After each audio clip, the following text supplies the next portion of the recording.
সম্মানিত উপস্থিতি হাজিরিন, তাহলে আমাদের মুসলিম সমাজ, আমরা নিজেরা মুসলমান, সালাত, সিয়াম, হজ, যাকাত আদায় করি, কিন্তু আমরা কি যথাযথভাবে জিলহজ মাসের এই প্রথম 10 দিনকে মূল্যায়ন করতে পেরেছি? যে প্রথম 10 দিনের আমল আল্লাহ সুবহানাহু ওয়া তাআলার কাছে আল্লাহর রাস্তায় জিহাদ করার থেকে উত্তম,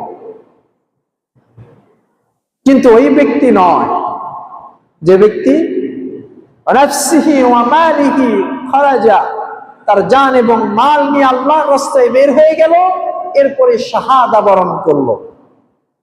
সেই ব্যক্তির মতো নয় যে তো শহীদ হয়েছে, তার থেকে আর কি উত্তম হতে পারে। কিন্তু যে শহীদ হয়নি, গাজী যিনি যুদ্ধ করেছে, কুফফারদের সাথে লড়াই করেছে ইসলামকে বিজয়ী করার জন্য, সেই গাজীর থেকে, সেই জিহাদরত ব্যক্তির থেকে এই 10 দিনের আমল আল্লাহর কাছে অধিক পছন্দ। তাহলে এই 10 দিনে আমরা কি আমল করতে পারি? এই 10 দিনের প্রথম এবং প্রধান আমল রাসূল মুহাম্মদ সাল্লাল্লাহু আলাইহি ওয়াসাল্লাম আমাদেরকে যেটা শিক্ষা দিয়েছেন, তিনি জিলহজ মাসের চাঁদটা থেকে প্রথম দিন থেকে 9 জিলহজ পর্যন্ত, অর্থাৎ ইয়াউমুল আজহার আগের দিন পর্যন্ত একটানা 9টি সিয়াম তিনি পালন করতেন। সুবহানাল্লাহ। আমাদেরকে আল্লাহ সুবহানাহু ওয়া তাআলা যারা সামর্থ্য দান করেছেন, শরীরের সুস্থতা দান করেছেন, নিয়ামত দান করেছেন, আমাদের উচিত এই 9 দিনের বা জিলহজ মাসের এই প্রথম 10 দিনের আমলগুলো করা, বিশেষ করে সিয়াম পালন করা। পারবো না ইনশাআল্লাহ? আমরা যদি রমজান মাসে 30টা সিয়াম থাকতে পারি, তাহলে জিলহজ মাসের এই এত মর্যাদা, এত ফজিলত, এত রহমা, এত বরকত, আমরা 9টা সিয়াম পালন করতে পারবো ইনশাআল্লাহ, তাই না? এক একটি নফল সিয়ামের সওয়াব আপনারা জানেন, মান সামা ইয়াওমা ফি সাবিলিল্লাহ, যে ব্যক্তি আল্লাহর সন্তুষ্টির জন্য একটি সিয়াম থাকবে, ওয়াজহু আনিন নারি 70 খরিফা, আল্লাহ জাহান্নামের আগুন থেকে, জাহান্নাম থেকে 70 বছরের পথ দূরত্ব করে দিবে তার চেহারাকে। সুবহানাল্লাহ। তা আপনি একটি থাকুন না কেন? একটি পারেন, একটি পারলে একটি থাকুন, বেশি পারলে 2টি করেন, 3টি করেন, 5টি করেন, আর যে সবচেয়ে উত্তম করতে পারবে সে 9টি থাকে। কেউ মাহরুম হবেন না, এই সিয়াম থেকে কেউ মাহরুম হবেন না, কেননা এই সিয়াম গুলো আল্লাহর নিকট অধিক পছন্দনীয় সিয়াম।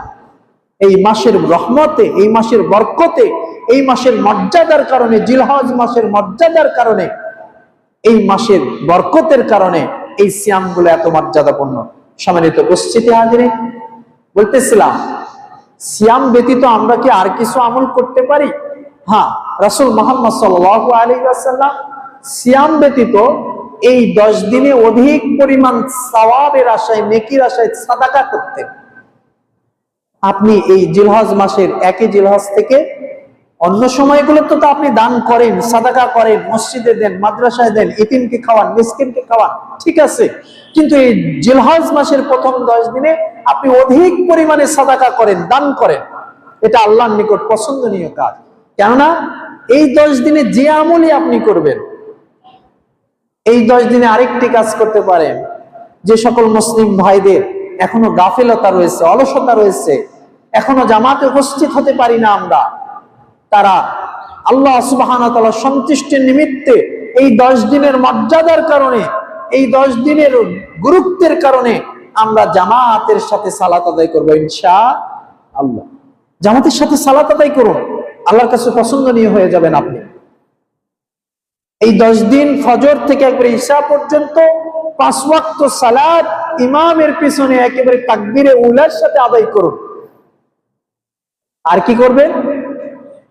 আপনি এই 10 দিনের নফল ইবাদত গুলো বাড়িয়ে দিন। যাদের তাহাজ্জুদে অভ্যস্ত আছেন তারা তো আলহামদুলিল্লাহ এই 10 দিন একেবারে নিয়মিত তাহাজ্জুদের সালাত আদায় করুন।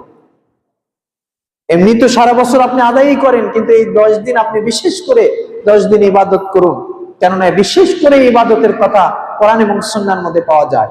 আর কি করুন?